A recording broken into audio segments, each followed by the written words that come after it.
Good morning students, कैसे हैं आप सब। उम्मीद करती हूँ आप लोग अच्छे होंगे। आज आपकी वर्कशीट नंबर 40 आई है, इसे अच्छे से लेबल कीजिए, डेट डाल दीजिए, क्लास सब्जेक्ट अपना नाम, अपने टीचर का नाम लिख लीजिए।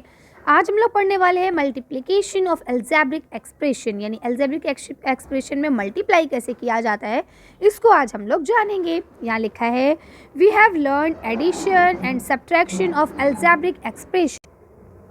कहते हैं कि हम सब ने जाना कि किस तरह से हम लोग एल्जेब्रिक एक्सप्रेशन में मल्टीप्लाई और प्लस और माइनस कर सकते हैं। And there is multiplication and division of algebraic expression also. और आपको पता है कि जो एल्जेब्रिक एक्सप्रेशन होता है इसमें हम लोग मल्टीप्लिकेशन और डिवीजन भी कर सकते हैं। And multiplication of algebraic expression is very easy. अगर हम बात करें मल्टीप्लिकेशन की एल्जेब्रिक एक्सप्रेशन में तो वो बहुत आसान है। एनी अमाउंट एदर कॉन्स्टेंट्स और वेरिएबल, चाहे वो कोई भी अमाउंट हो, चाहे वो कॉन्स्टेंट्स हो या फिर वो वेरिएबल हो, कोई भी अमाउंट हो, बहुत आसान है। One can easily multiply them. Some examples, बहुत आसानी से आप उसे मल्टीप्लाई कर सकते हैं। नीचे कुछ एग्जाम्पल दिए गए हैं, ज़रा देख लीजिए। नंबर 1 दिया गया है I went to the market, मैं मार्केट गई। बॉट 10 पेन्स, मैंने 10 पेन खरीदे। The cost of 1 pen is P, अगर एक पेन की कीमत p है then the price of 10 pens, 10 पेनों की कीमत क्या होगी, तो आपको बता देना है 10 इंटू पी, तो 10p। हमेशा याद रखिए, जैसे अगर हम कोई भी वेरिएबल को या किसी को भी प्लस करते हैं तो 2 प्लस लिखते हैं, है ना, या माइनस करते हैं तो माइनस का निशान लगाते हैं, डिवाइड करते हैं तो इस तरह से लिखते हैं। लेकिन मल्टीप्लाई जब हम करते हैं तो कोई भी तरह का साइन नहीं लगाते। इस चीज़ को बिल्कुल दिमाग में रखिएगा। ये देखिए, किसी भी तरह का कोई साइन नहीं लगता जब हम मल्टीप्लाई करते हैं उस सिचुएशन में, ठीक है। अब यहाँ देखिए आगे लिखा हुआ है if the number of children in a row, एक लाइन में बच्चों की संख्या m है, there is total n rows, और उसी तरह से टोटल n रोज है, तो बोलते हैं then the total number of children will be. अब ये बताइए बच्चों के कितने नंबर है, तो सिंपल है, आप m को n से मल्टीप्लाई कर दीजिए, आंसर आ गया। ये देखिए, अब बोलते हैं if a taxi travels a distance of x kilometre, it's fair is y kilometre पर, ठीक है। अब बोलते हैं कि अगर एक टैक्सी x किलोमीटर चली और उसने 9 यानी y किलोमीटर के हिसाब से पैसे लिए, तो यहाँ बोलते हैं then the total fare of journey will be. अब टोटल फेयर क्या होगा, xy, सिंपल है ना, मल्टीप्लाई कर दिया। अब यहाँ बोलते हैं my mother's age 3 times for my age, मेरी मम्मा की जो उम्र है वो मुझसे 3 साल बड़ी है, ठीक है। तो अब मैंने अगर अपनी एज को क्या मान लिया, x मान लिया, तो मम्मा की एज क्या होगा, इंटू 3 यानी 3x। यहाँ देखिए, यहाँ लिखा हुआ है सपोज माई एज r, अगर मेरी एज r है जो कि मैंने यहाँ x मानी है, then the age of my mother, मेरी मम्मा की एज क्या होगी, इंटू 3 कर देंगे, तो 3r या 3x। आ रही है बात समझ में। तो ये बहुत इजी है, आप बहुत आसानी से कर सकते हैं। यहाँ देखिए लिखा the area of the triangle. अब आपका ट्राइंगल का एरिया क्या होगा, जब आपको 20 सेंटीमीटर उसका बेस है, यानी बेस उसका 20 सेंटीमीटर है, उसकी हाइट जो है वो आपकी 8 सेंटीमीटर है, तो आपको पता है फॉर्मूला होता है 2 बेस इंटू हाइट, है ना। तो ये देखिए बेस इंटू हाइट, अब यहाँ से जो भी ये मल्टीप्लाई के साइन है बस ये हट जाएंगे, तो हाफ BH हो जाएगा आंसर, है ना आसान। आगे देखिए यहाँ लिखा है if the wide of the red triangle is 4 centimetre less than the length of the same red triangle, यहाँ बोलते हैं कि अगर एक रेड ट्राइंगल है उसकी चौड़ाई जो है उसकी लंबाई से 4 सेंटीमीटर कम है, और फिर बोलते हैं then what will be the area of the red triangle. अब ज़रा बताइए कि उसका एरिया क्या होगा। तो ये देखिए, अगर हमने लेंथ को L मान लिया तो ब्रेथ जो है वो -L है ना, L-4 है, 4 सेंटीमीटर कम है। अब आपको फॉर्मूला क्या होता है, लेंथ इंटू ब्रेथ, तो देखिए लेंथ की जगह लेंथ और ब्रेथ की जगह ब्रेथ। अब इसे हमें सॉल्व करना है। अब हम इसे सॉल्व कैसे करेंगे, L-4 यही है। तो बेटा हमेशा याद रखिए, जब ऐसे करके ब्रैकेट के बीच में कोई साइन नहीं, इसका मतलब मल्टीप्लाई है, और मल्टीप्लाई में फिर हमें दोनों से मल्टीप्लाई करना होता है, ठीक है। जब हम L से L को मल्टीप्लाई करते हैं तो इसकी पावर जो होती है वो प्लस हो जाती है, दोनों की पावर 1 है, यहाँ 2 हो जाएगी, माइनस, और ये 4L हो जाएगा। आई बात समझ में। तो यहाँ देखिए यही आपका आंसर हुआ, नहीं हुआ ये देखिए है वही आंसर, ठीक।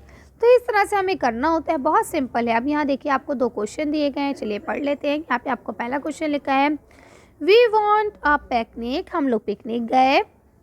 We had brought T kgs apple at the rate of P kg, बोलते हैं कि हमने ना टी के जी एप्पल खरीदे, है ना, और पी के कीमत पे खरीदे। If the shopkeeper had reduce the rate of 6 rupees पर किलोग्राम, यानी अगर जो रेट उसने बोले थे कि पी है, अगर उसमें से वो 6 रुपये माइनस कर रहा है हर किलोग्राम पे, तो पापा ने क्या सोचा कि ठीक है हम 2 किलो और ज़्यादा सेब खरीद लेते। तो अभी हमने टी खरीदे थे, 2 किलो उसमें और ज़्यादा कर दिए हमने। ठीक है, तो इस तरह से 2 इक्वेशन आपके सामने आ गई। अब उन्होंने बोला बताइए ज़रा इसके पैसे कितने हुए, है ना। सबसे पहले हम क्या करेंगे, what did the pay for the Apple initially. सबसे पहले हम ये देखेंगे कि हम एप्पल के लिए पे कितना करने वाले, तो इनिशियली अमाउंट तो हमें P/T करना था, है ना। लेकिन जब उन्होंने सेकंड केस में कुछ पैसे कम कर दिए और हमने चीज़ को बढ़ा दिया, तो कैसे पे करेंगे, तो सेकंड केस में हम इस तरह से करेंगे। ये देखिए, जो ये T+2 वाली इक्वेशन थी, ये देखिए हमने यहाँ रखी, और ये P-6 वाली इक्वेशन हमने यहाँ रखी। देख पा रहे हैं। अब हमें क्या करना है, बहुत ही सिंपल है। इस T से एक बार इसको मल्टीप्लाई करके यहाँ लिख देना है, एक बार इससे मल्टीप्लाई करके यहाँ लिख देना है। फिर हमें क्या करना है, नेक्स्ट स्टेप में इस 2 से P को मल्टीप्लाई करके यहाँ लिखना है, और इस 6 को 2 से मल्टीप्लाई करके यहाँ लिखना है आसान। और फिर जब हम लिखते चलेंगे वो इक्वेशन हमारी इस तरह से क्लियर हो जाएगी। अभी मैं आपको जो एक्सरसाइज वाले क्वेश्चन आंसर है ना वो समझाऊंगी, तब आपको और अच्छे से समझ में आएगा। अब देखिए क्वेश्चन 2 यहाँ दिया गया है, the wide of a cuboid. एक क्यूबॉइड है, उसकी जो चौड़ाई है वो 3 सेंटीमीटर कम है उसकी लंबाई से, लेंथ से, ठीक है, और उसकी हाइट जो है वो 5 सेंटीमीटर कम है उसकी चौड़ाई से और लंबाई से, मतलब find the volume of the cuboid. अब आपको देखिए सबसे पहले आपको पता करना है लेंथ क्या है, ठीक है। तो अगर हमने लेंथ को, किसको, लेंथ को अगर हमने मान लिया L, ये देखिए इन्होंने लेंथ को L मान लिया, तो L-3 हो गई उसकी चौड़ाई, है ना, और L-5 हो गई उसकी ऊंचाई, हाइट। अब आपको फॉर्मूला पता है क्या होता है, length into breadth into height. तीनों को हमने यहाँ मल्टीप्लाई कर लिया, ये लेंथ हो गई L, ये ब्रेथ हो गई और ये हाइट हो गई, ठीक है। अब हम इसको इससे मल्टीप्लाई करेंगे तो L और L-3 क्या हो जाएगा, ज़रा अभी बताइए। इसको इससे करेंगे तो ये L² हो जाएगा, इससे करेंगे -3L हो जाएगा, ये देखिए, और ये वाला एज इट इज़ रहेगा, ठीक है। अब हमें क्या करना है, इसी चीज़ को यहाँ पे हम डायरेक्ट भी कर सकते हैं। इस L से पहले इसको करें, फिर इसी L से इसको करें, फिर इस L से इसको करें, फिर इससे करें, है ना, ये भी हम कर सकते हैं। लेकिन इन्होंने क्या करा, नहीं ऐसा नहीं करा, इन्होंने इसको यहाँ रखा, इस वाले सेट को यहाँ रखा, और अब आपको मल्टीप्लाई करके सिखाया, ठीक है। तो अब आपने क्या करना है, देखिए यहाँ इस L से इस L को मल्टीप्लाई करेंगे तो ये L है और ये L² है, तो क्या हो जाएगा L3। ये देखिए L3 आ गया आंसर। फिर इस L से जब आप इसको करेंगे तो ये देखिए -3 तो एज इट इज़ रहेगा, एक L ये है, एक L ये है, तो ये L3² हो जाएगा, है ना। फिर उसके बाद हम इसको इससे जब करेंगे तो ये देखिए -5 रहेगा, ये L² हो जाएगा, और जब इससे करेंगे तो माइनस माइनस कट जाएगा। ये गलत इन्होंने यहाँ कर रखा है, माइनस से माइनस बेटा कट जाता है, तो माइनस नहीं रहेगा, 5×3 = 15 हो जाएगा, और L का L रहेगा। यहाँ माइनस नहीं आएगा, आप हटा देंगे, क्योंकि जब भी कोई डिजिट माइनस में होती है ना मल्टीप्लाई के टाइम पे, तो माइनस से माइनस कैंसिल हो जाता है, या खाली 15 बचता है, ठीक है। वैसे देखिए आंसर में इन्होंने यहाँ सही किया है, यहीं गलत लिखा है, यहाँ आंसर ठीक किया है इन्होंने, ठीक है। चलिए, तो अब यहाँ देखिए आपको 9 क्वेश्चंस दिए गए हैं, 8 क्वेश्चंस दिए गए हैं लेट्स डू के। ये देखिए लेट्स डू के आपको 8 क्वेश्चन दिए गए हैं, हम ये 8 एक साथ करेंगे ताकि आपको आसानी से समझ में आ सके। चलिए तो आंसर देखते हैं, फिर वीडियो को फिनिश करते हैं। तो देखिए बेटा, इसमें आपको ये 9 था, इस 9 को एक बार इससे मल्टीप्लाई करेंगे, या देखिए मैं आपको सिखाती हूँ। देखिए यहाँ पे हमने क्या करा, पहले इस y से इसको मल्टीप्लाई करा तो देखिए ये xy हो गया, फिर इस y को इससे मल्टीप्लाई करा तो देखिए 2y हो गया, ठीक है। इसके बाद हमने इस 1 को इससे करा तो ये x हो गया, फिर इसको इससे करा तो ये 2 1 2 हो जाएगा, ठीक है। यहाँ पे थोड़ी सी मिसप्रिंट है, आप इसे सही कर लीजिएगा, थोड़ी कैलकुलेशन मिस्टेक है। ये 2 1 2 हो जाएगा, ये सब हमने आपस में क्या करे हैं, मल्टीप्लाई करे, ठीक है। अब हम क्या करेंगे, यहाँ तक क्लियर हो गया। अब देखिए अब हम इसको जब मल्टीप्लाई करेंगे, मैं पेन का कलर चेंज करती हूँ। ये देखिए इसको करेंगे तो ये 9xy हो जाएगा, जब हम इसको करेंगे तो 9 2 18 हो जाएगा, और y का y रहेगा। इसको करेंगे तो 9x हो जाएगा, और इसको करेंगे तो 9 2 18 हो जाएगा, क्योंकि ये यहाँ पे 3 था ना, इसलिए इसको ये इन्होंने ऐसे ही लिख दिया 27, ये 18 हो जाएगा, बस सिंपल, और यही आपका आंसर हो जाएगा। है इजी, कर सकते हैं आसानी से आप लोग। चलिए नेक्स्ट पढ़ लेते हैं, क्योंकि हमने सारे एक साथ ही देखने थे। तो ये देखिए सेकंड में आपको क्या करना है, इसको इससे मल्टीप्लाई करना है तो ये एक्स वाई हो जाएगा, इसको इससे करेंगे तो ये 2x हो जाएगा। है आसान। अब इन दोनों को करना है आपको, तो आप क्या करेंगे, पहले इस x से एक बार इसको करेंगे, ये एक्स स्क्वायर हो जाएगा, फिर इस x से एक बार इसको करेंगे तो ये 2x हो जाएगा। ठीक है, फिर आप क्या करेंगे, फिर आप इस 2 से इस x को करेंगे, 2x हो जाएगा, और इधर करेंगे तो 2 2 4 हो जाएगा। फिर क्या होता है बेटा, अब देखो ये एक्स स्क्वायर है, ये अकेला रहेगा, लेकिन ये दोनों एक जैसे हैं, तो हम इसे 4x कर लेंगे, इन दोनों को प्लस कर देंगे, 2 और 2 4 हो गया, और ये 4 अपनी जगह रहेगा। है आसान। आगे चलते हैं। अब देखिए बेटा यहाँ पे आपको क्या करना है, फिर से वही चीज़, इसको पहले मल्टीप्लाई करेंगे तो ये स्क्वायर हो जाएगा टी स्क्वायर, फिर इसको इससे करेंगे तो ये हो जाएगा 4t। ठीक, अब याद रखिए, अब जब मैं इसको करूँगी तो थोड़ी सी कन्फ्यूज़न होगी, तो मैं समझाऊँ आपको कि देखिए -4 है ये, है ना, ये t है, तो ये -4t होगा, और जब हम इसे करेंगे तो -16 होगा ये।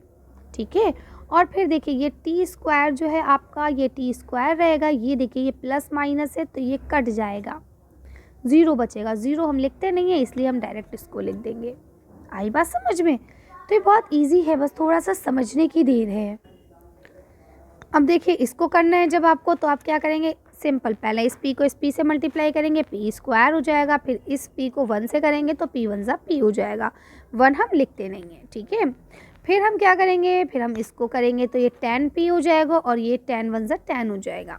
ठीक है, अब इसके बाद हम क्या करेंगे, जहाँ हमें दो एक जैसे दिखते हैं, देखिए ये दोनों p हैं, ये स्क्वायर है अपना, ये सेम रहेगा, ये अकेला है, ये बेचारा सेम रहेगा, लेकिन ये जो दोनों है प्लस हो जाएंगे, तो ये 11p हो जाएगा। ठीक है ना। इसी तरह से देखिए अब आपका 6 नंबर पे क्वेश्चन देखिए, इसमें हम पहले इस s को इससे मल्टीप्लाई करेंगे, फिर इसको इससे करेंगे, तो देखिए s स्क्वायर हो जाएगा, और यहाँ 3s हो जाएगा। ठीक है, जब हम इसको करेंगे, इसके बाद हम क्या करेंगे, यहाँ तक तो क्लियर है मामला। इसके बाद जब हम इससे करेंगे तो ये देखिए -3x होगा, और जब इसको करेंगे तो ये 3 3 ज़ा 9 होगा, माइनस से माइनस कट जाएगा, इसलिए ये प्लस का हो जाएगा। ठीक है, और जब आप यहाँ देखेंगे तो ये देखिए ये माइनस माइनस प्लस हो जाएगा, साइन माइनस का ही रहेगा लेकिन होगा प्लस, 6x हो जाएगा ये। ठीक है, इसी तरह से अब आपको इसको करना है, तो इसको भी आप क्या करेंगे, पहले इससे फिर इससे मल्टीप्लाई करेंगे, तो ये ab हो जाएगा, ये a रहेगा। ठीक है, और फिर आप इसको जब करेंगे तो ये देखिए ये हो जाएगा 3b, और ये 3 1 ज़ा 3 रहेगा। ठीक है, तो अब ये तीनों चारों अलग हैं, ये बस ऐसे ही आपका इसका आंसर रहेगा। अब ये लास्ट वन जो आपका है, यानी कि 8, इसमें आप क्या करने वाले हैं, इसमें भी आपको सेम ऐसे ही करना है, इस p से पहले इसको, फिर इसको, जब p से p को करेंगे तो p स्क्वायर हो जाएगा, जब p से 4 को करेंगे तो ये p 4 हो जाएगा। फिर इसके बाद आपको क्या करना है, जब आप p को 1 से करेंगे तो p हो जाएगा, और 4 1 ज़ा 4 हो जाएगा। अब आप देखें ये दोनों p आ रहे हैं, तो हम क्या करेंगे, इनको प्लस कर देंगे, ये 5p हो जाएंगे, ये p स्क्वायर, ये 4 का 4। है आसान, कर सकते हैं। चलिए तो आज की वीडियो को हम यही खत्म करते हैं। आज की वर्कशीट में बस इतना ही। अगर आपको हमारी वीडियो पसंद आई हो तो प्लीज़ इसे लाइक और शेयर करें। अगर अभी तक आपने हमारे चैनल को सब्सक्राइब नहीं किया तो प्लीज़ हमारे चैनल को सब्सक्राइब करें। Thank you for watching.